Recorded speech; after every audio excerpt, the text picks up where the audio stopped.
It's almost time for Florida Gators sports again. Today we've got Preview Friday, but there's a twist to it because we've got, instead of keys to victory for all three, for football and football, we've got football keys to victory, men's basketball keys to victory, and then women's basketball keys to victory. This is all a Preview Friday only here on Locked On Gators. You are Locked On Gators, your daily podcast on the Florida Gators. Part of the Locked On Podcast Network, your team every day.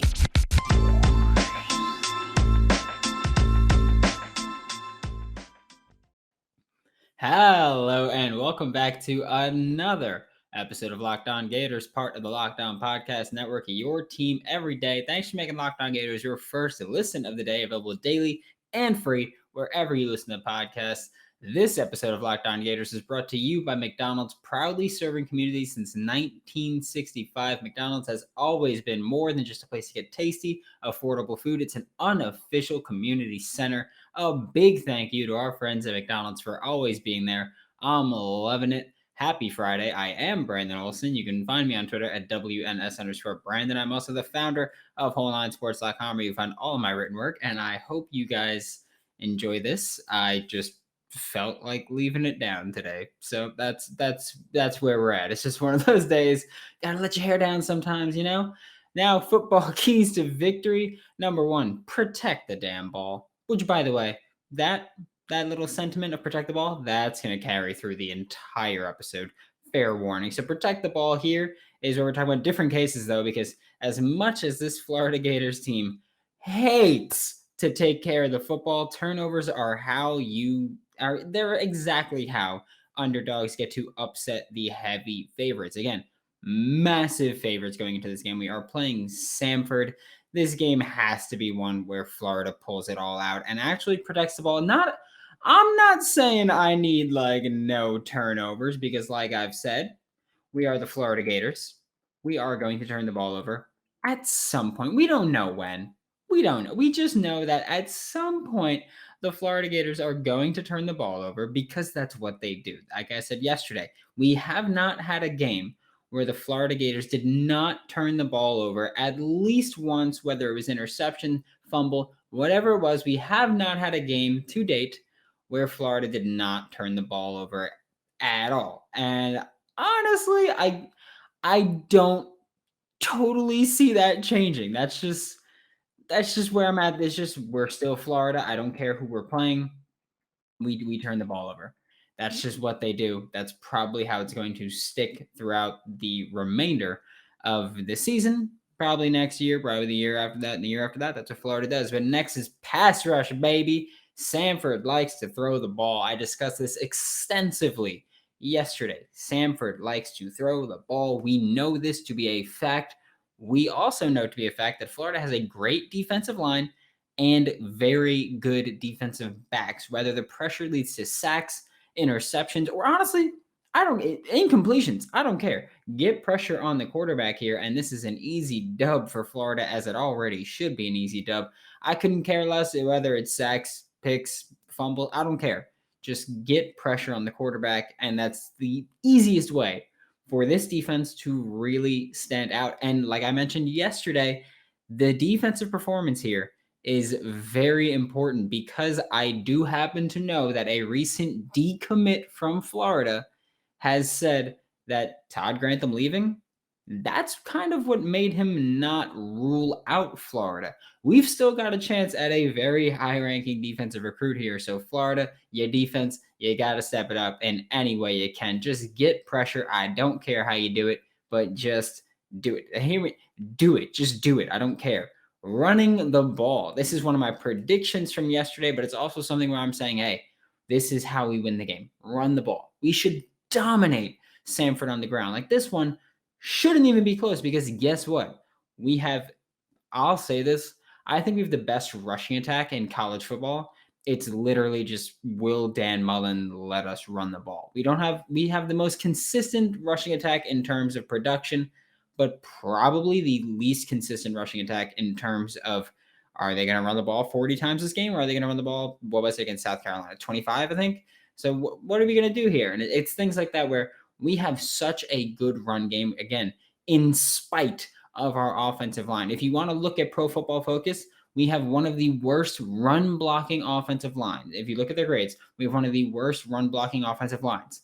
But our running grade, best in the nation, because our running backs and our quarterbacks and our wide receivers, when they get to run the ball, have been so good with the ball in their hands. So Florida, just hand it off. It's simple as this. Just go, boom. That's all you got to do. Win the game by 40. That's all you got to do. Just boom. That's it. That's all we need. That's easy dub right there. Our backs are good against anyone if given the opportunity. Look at Damien Pierce against Georgia. Damien Pierce against Georgia might have been the best individual performance against that god tier defense. And Damien Pierce did it consistently. It wasn't like he just ripped off one long run and then his yards per carry stayed high because of it. No, Damien Pierce consistently found success against the Georgia defense, which I will continue to say is, I think, the best defense, or not even I think, Georgia's defense, the best defense I have ever seen at the college level, and Damien Pierce consistently found success against him. Let Damien Pierce cook, and this game is a blowout from the jump. That's all you need. Just hand him the ball. I repeat, boom. That's all you got to do, baby. That's a dub right there. You guys know by now, I grew up around the block from McDonald's. I still live around the block from one that is currently being renovated. Cannot wait for it to reopen again because I have been kind of craving it recently, but haven't really gotten any. You guys know why. But I used to go 2 to 3 times a week to the one around the block from my house right after school. Me and my friends, we'd walk home. We'd go there. Well, we'd drop our bags off at home, and then we'd go to McDonald's, and we would spend an hour or two hanging out with the manager, talking. Which it sounds weird, but like we were like 12, the manager was like 19, so it's fine. But that still sounds creepy. But we were just talking football, talking basketball, talking sports because that's what we liked to do. So we would hang out there, and then I'd go home and I'd play video games with my friends, and it was just I was living the life. You know, it was chicken nuggets, an Oreo McFlurry, and me just having a blast. I honestly might get that exact combo later on. I'll be by my mom's house, so I might as well. And yeah, I'm gonna do it. I'm not even gonna pretend. I'm doing it, just so you know. Head to your local McDonald's to refuel and reconnect.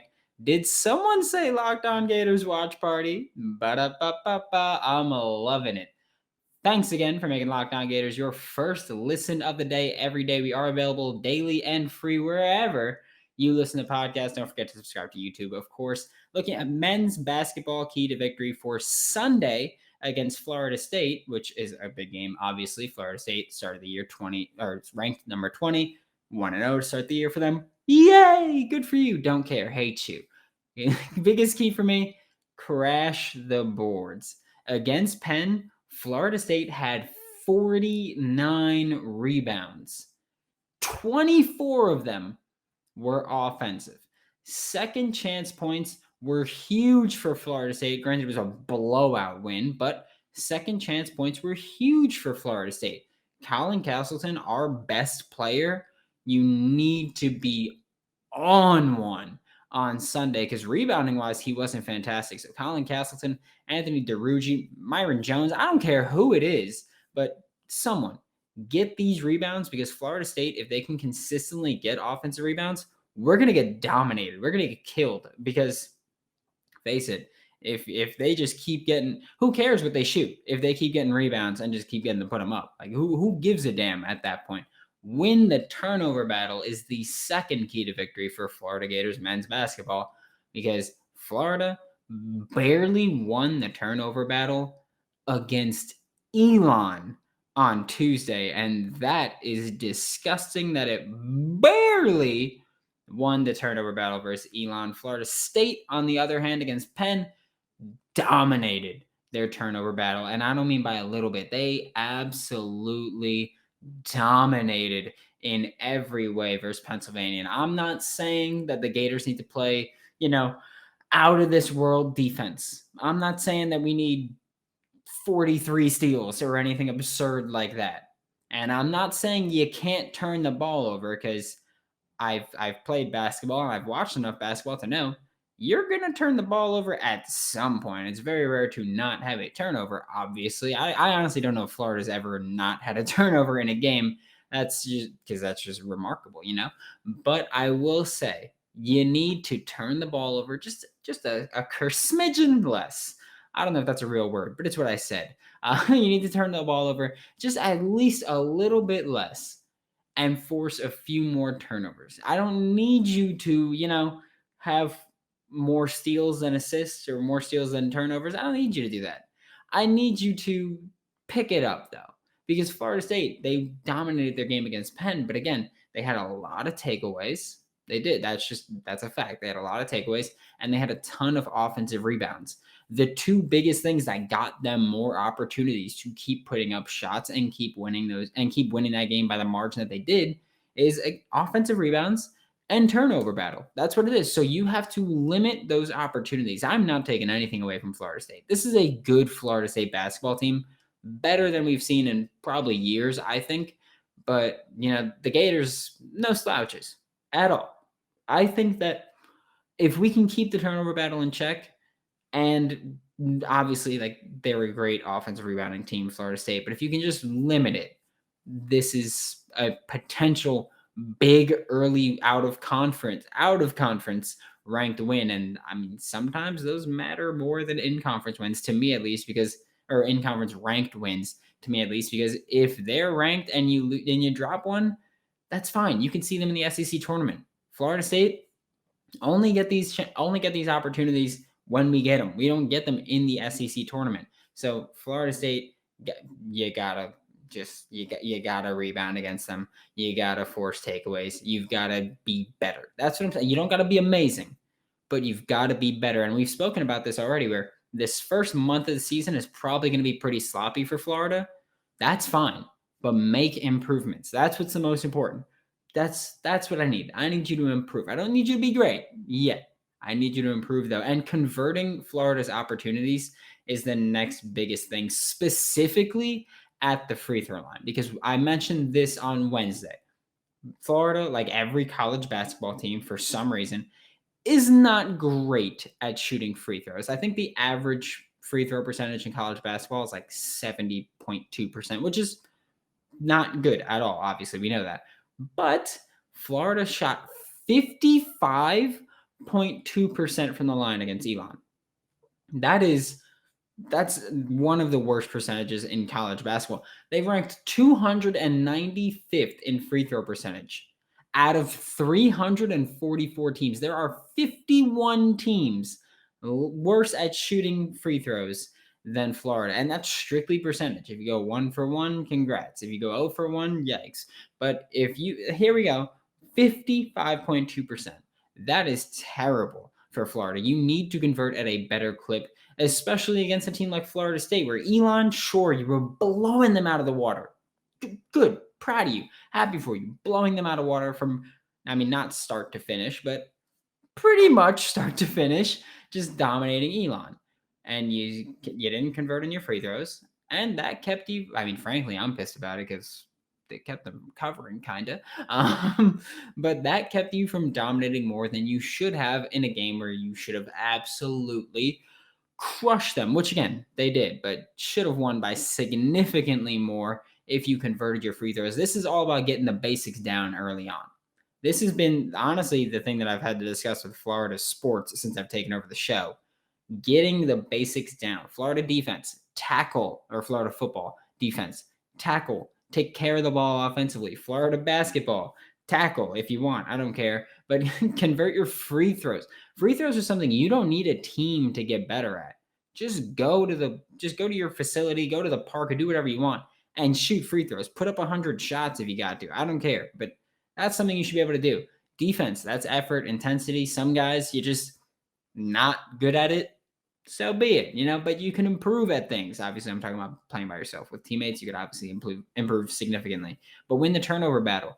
You can improve on that by watching tape. These are things that you can improve upon individually, and your team will benefit from it. So Florida, just do the basics. Florida Gators men's basketball, win the turnover battle, play better on the boards than Penn did against Florida State, and convert your free throw opportunities at the line. Otherwise, just foul you and be like, hey, good luck, buddy. And that's just unacceptable here. We want to make it to March Madness at the very least, get a solid run. Last time we lost to Oral Roberts and it sucked, but I digress. Gators men's basketball Sunday night, big dub, please.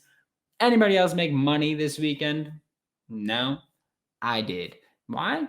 BetOnline. That's how I made money. I've been on a slight heater. I'll say that. Slight heater. It's continuing today. Today's been a very good day for me. It's either been push or win, and that is beautiful. I love that. Thank you so much. My parlay might hit, but it'll be lessened because a couple pushes on it. But hey, who cares? International soccer's here, baby. BetOnline even covers award shows, TV shows, and reality TV with real-time updated odds and props on almost anything you can imagine. It is the best way to place your bets, and it's 100% free to sign up. Head to the website or use your mobile device today and receive a 50% welcome bonus on your first deposit. BetOnline, your online sportsbook experts. Make sure to use promo code LOCKEDON. That's LOCKED, no space. Oh, and I don't know about you guys, but football season's here. Basketball season's here. Baseball season just ended. College basketball season's here. College football season's still here. And we got games every day through Thanksgiving. We got just sports throughout. We got World Cup qualifiers going on right now. So there are sports always on somewhere. You can catch a sports game. And that means that I am constantly snacking, like sugary snacks. I'm talking like chocolate. I eat a good deal of chocolate. I eat paçoquinha, which is like a Brazilian treat. Very good. Popcorn, potato chips. I'm eating salty, sugary snacks. I don't care. I'm eating them. That's why I've committed to eating Built Bar, because Built Bar is the best protein bar on the market. If you're trying to eat clean, but you've got a sweet tooth like this guy right here, that's no longer a problem. Built Bar is your low calorie, low sugar, high protein, and high fiber solution. You can even enjoy Built Bar if you're keto. Remember to use the promo code LOCKED15 to get 15% off of your next order. That is LOCKED, LOCKED 15 to get 15% off of your next order at BuiltBar.com. Now talking about Gators women's basketball keys to victory here. And I get it, women's basketball is not huge to a lot of people, but they play today, 4:30 p.m. Eastern time. It's on YouTube. You don't need cable to watch it. It's on YouTube. The channel is Triple Crown Sports, or you can search WNIT, Florida versus Towson. It's very important to watch women's sports, especially women's collegiate sports, because they are some of the most disrespected people out there. So give them a watch, give them a listen, pay attention. I promise you, Florida Gators women's basketball is actually very exciting to watch if you don't already. So just do it. Also, this is the first ever meeting between Florida and Towson women's basketball. So watch it. Give it the theatrics it deserves. Key to victory number 1: turnover battle, like the men's team. Except the Florida Gators women's basketball team, much worse situation than Florida Gators men's basketball team. Florida Gators women's basketball team had 23 turnovers in their first game against Georgia State. Keep in mind, this is a game that was won by 14 for Florida Gators women's basketball. They had 23 turnovers compared to just 16 assists, and that is totally unacceptable. Here we go again, talking about the basics with Florida Gators sports. Basics. Don't turn the ball over. Pass the ball, I don't want to say excellently, but crisply, get the ball to the open player. Towson likes to play the passing lanes, so not giving them easy steals or transition points, please, thank you, do that, because, if you give them easy points, this is going to be a massacre. Towson is not a pushover team. They are a very good offensive team. They are very aggressive defensively, I'll say. They play the passing lanes. They get the steals. Don't give it to them. Just please don't. And the second key, shoot or shoot. Simple as that. Towson struggled to defend the deep ball in their first game, but their offense was so lights out that it didn't matter. And when I say Towson struggled to defend the deep ball, they played Frostburg State University. I don't even know where that is, but they played Frostburg State University, and Frostburg State University shot 9 for 18 from 3. It's not like they shot 1 for 2 and then just kept turning the ball. 9 for 18 is a pretty damn good clip to shoot. So Gators women's team struggled from 3 in their first game against Georgia State. Without a doubt. That's just an unequivocal, undeniable fact. Great. Whatever. They'll improve. I'd expect that number to improve significantly against Towson, because they gave up 9 for 18 shooting to Frostburg State University. The Florida Gators women's basketball team, I think they're going to be a very good shooting team. It was just a rough first night, if we're being completely honest. Like, look at Alberta Rimdahl. Shot 0 for 3 from 3 against Georgia State. I highly doubt that continues with the opportunities that she will likely have against Towson, because Towson just, again, isn't a great defensive team. They gave up a pretty good amount of 3-point opportunities and open threes, and Frostburg State University took advantage of them. There's zero reason that Florida shouldn't take advantage of that. And the final key to victory, bench mob. It's as simple as that. Nina Rickards and Faith Duke, they're going to consistently play a lot of minutes this season. I think they played the fifth and sixth most minutes in the game, if I'm not mistaken, versus Georgia State. They are going to continue to see significant playing time. Again, I almost guarantee, as long as they stay healthy, they're going to play a lot. Both of them are solid scorers, where Faith Duke, not a great scorer on the perimeter, which is fine. That's totally fine. Nina Rickards shot 2 for 2 from behind the arc against Georgia State on Tuesday afternoon. And that's one of those things where it's like, hey, guess what? Nina's going to be open. Give her the ball. Faith Duke, guess what? She's going to be able to score. I don't think that Towson has the bench to contain Nina Rickards and Faith Duke off our bench. I just don't think that's something they could do. Again, they played Frostburg State University. It's not like they played a good team at all. They played a team where I don't even know where that university is. That's who they played against. Nina Rickards, Faith Duke, gonna go off. Lavender Briggs, gonna go off. Kiki Smith, gonna go off. Manu, gonna go off. I'm sorry, I can't pronounce her whole name. It's very difficult for me. It's Emanuele de Oliveira, but that's my attempt at it, which is really bad because I'm dating a Brazilian, so I should be able to do that, but whatever. But that's where I think this bench is going to be great. I get Kiki, Lavender, and Manu are all starters. I understand that. But I'm talking Nina and Faith Duke are good enough to start on pretty much any women's basketball team in the nation, but they don't here. They are on Florida's bench. They are our bench mob. They will put up points for us. I know it. I have faith in them, and I have faith in a big dub for Florida Gators women's basketball. Thanks for making Locked On Gators your first listen of the day every day. Don't miss out on Monday's episode, where we'll have the full game review for football.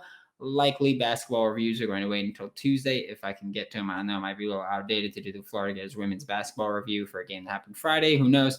Now make your second listen Locked On SEC. Get all of your daily SEC news in less than 30 minutes with SEC expert Chris Gordy of Sports 790. It is free and available on all platforms. For Locked On Gators, I'm Brandon Olson. Don't forget to follow me on Twitter at WNS_Brandon. Find all my written work with Whole Nine Sports. That is WHOLENINE Sports. And I will see you all tomorrow for a post-game Locked On now after the Florida game. And I will see you all Monday